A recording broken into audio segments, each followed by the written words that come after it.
A high wind warning is in effect across the region, and while conditions are relatively calm for right now, things are really going to start ramping up here in the next couple of hours or so. Your reporter covering Placer County, Connor McGill, joins us live in Rockland, keeping a close eye on those conditions. Connor, how are things looking out right now?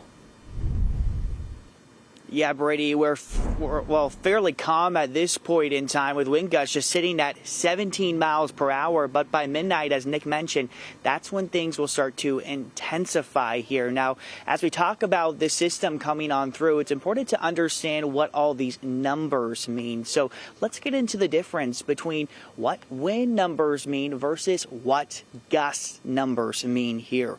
So wind speed is the average speed measured over a 2-minute period, whereas gusts are short, powerful bursts of wind that last about 3 seconds. Now, those gusts are what can knock down branches, cause power outages, and even make driving difficult for the average person with wind speed. Now, with those stronger gusts expected to develop tonight, this is the time to prepare. Here are a few important steps you can take yourself now. Secure loose items like patio furniture, trash cans, and holiday decorations.